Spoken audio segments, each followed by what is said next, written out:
Welcome to my YouTube channel. पिछली class में हमने फर्टिलाइजेशन के बारे में डिटेल से बात करी थी, जिसमें हमने फीमेल गेमेट्स और मेल गेमेट्स को आपस फ्यूज़ कर कर जाइगोट का फॉर्मेशन कर दिया था। आज हम मोरूला के बारे में पढ़ेंगे कि जाइगोट के बाद कैसे सेल में चेंजेस होने के कारण मोरूला का फॉर्मेशन होता है। ओके, तो स्टार्ट करते हैं आज की क्लास। तो आपने पढ़ा था कि जाइगोट का फॉर्मेशन हो चुका था। अब क्या करता है, जैसे ही उसमें सेल डिवीज़न कंटिन्यू होते हैं, तो वो सेल डिवीज़न कंटिन्यू होते हैं, तो जैसे ही 30 घंटे कंप्लीट होते हैं फर्टिलाइजेशन के बाद, फर्टिलाइजेशन हो गया, फर्टिलाइजेशन के जाइगोट भी बन गए और जाइगोट बनने के बाद 30 घंटे के अंदर एक सेल्स जो होती है चेंजेस आते हैं। और जैसे ही सेल में चेंजेस आते हैं 30 घंटे बाद, उस सेल को हम ब्लास्टोमियर के नाम से जानते हैं। ये ब्लास्टोमियर जो होता है 2 सेल्स के बने होते हैं। पहले जाइगोट एक सेल का बना होता, अब जैसे ही सेल डिवीजन होते हैं तो एक सेल 2 सेल में कन्वर्ट हो जाती है और आपस में जुड़ी हुई रहती है, और उस कंडीशन को हम क्या बोलते हैं, ब्लास्टोमियर के नाम से जानते हैं। ओके, समझ में आया। अब बात करते हैं ब्लास्टोमियर। अब ब्लास्टोमियर बन गया। ये ब्लास्टोमियर कहाँ पर बनाया है, ये फेलोपियन ट्यूब में ही प्रोसेस चल रही है। कौन सा, एम्पुले वाट में ही सब कुछ हो रहा है, आपको पता है, क्योंकि फर्टिलाइजेशन वहीं पे होता है। ओके, अब ब्लास्टोमियर को न्यूट्रिशन की आवश्यकता होती है, तो न्यूट्रिशन भी कहाँ पर मिलता है, फेलोपियन ट्यूब में। एक जो अपनी ब्लास्टोमियर होती है उसमें पैक्सेल्स होती है, पैक्सेल और पोलर बॉडी होती है।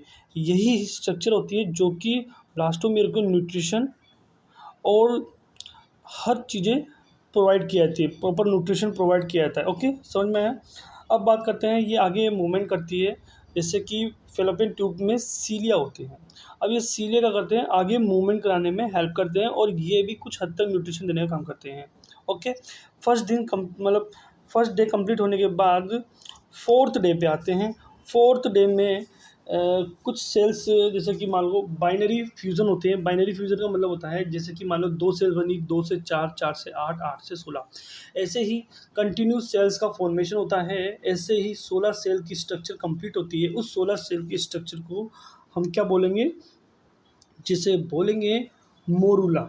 मोरूला एक 16 सेल की स्ट्रक्चर को मोरूला बोलते हैं। इसे इसे अदर नेम भी होता है, जिसका नाम है मेलबेरी स्ट्रक्चर भी बोल सकते हैं। ये 16 सेल की स्ट्रक्चर, 16 से 64 सेल की स्ट्रक्चर भी होती है, जो न्यूट्रिशन और सीलिया प्रोवाइड किया जाता है। अब नेक्स्ट बात करते हैं, ये कंटिन्यू सेल डिवीज़न करती है।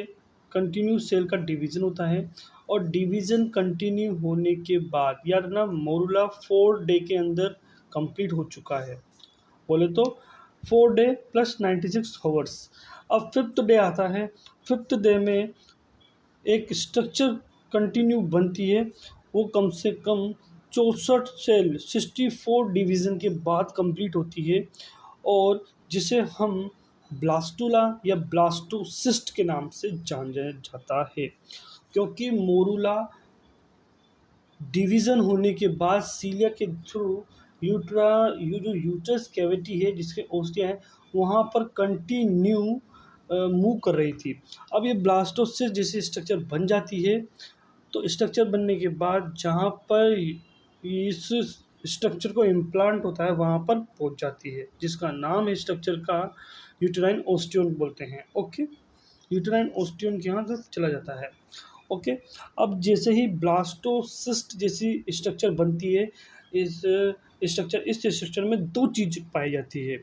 एक तो होता है आउटर सेल मास, और एक होता है इनर सेल मास। जो आउटर सेल मास है, उसमें एक स्पेशल सेल होती है जिसे बोलते हैं ट्रोफोब्लास्ट। ये ट्रोफोब्लास्ट क्या करती है, ट्रोफोब्लास्ट का काम होता है प्लेजेंटा का फॉर्मेशन करना।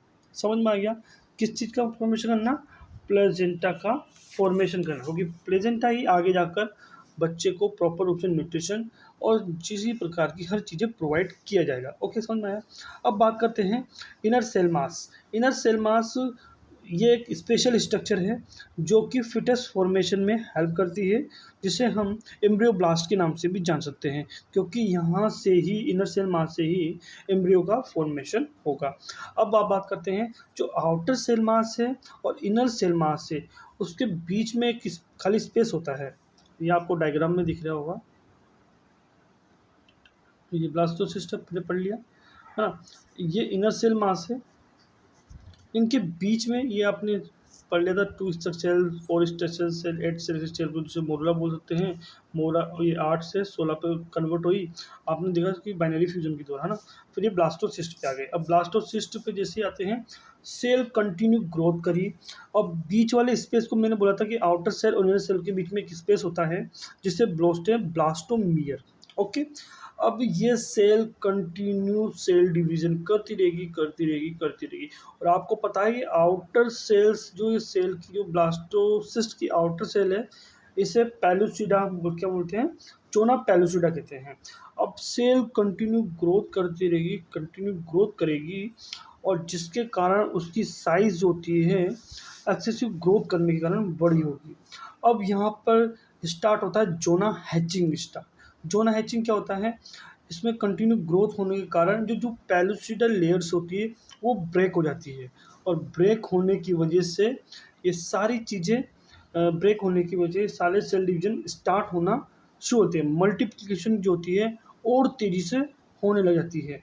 और इस समय जैसे ही ये जोना हैचिंग कंप्लीट होता है, बोले तो पहले से ब्रेक हो जाती है, और ब्रेक होने के बाद यह इम्प्लांटेशन की प्रोसेस अब क्या होती है, स्टार्ट होती है। समझ में आया? अगर आपको हमारी यह वीडियो या ये सीरीज से कुछ सीखने का या नॉलेज मिलती है तो प्लीज़ हमारे चैनल को लाइक शेयर सब्सक्राइब करना न भूलें। Thank you.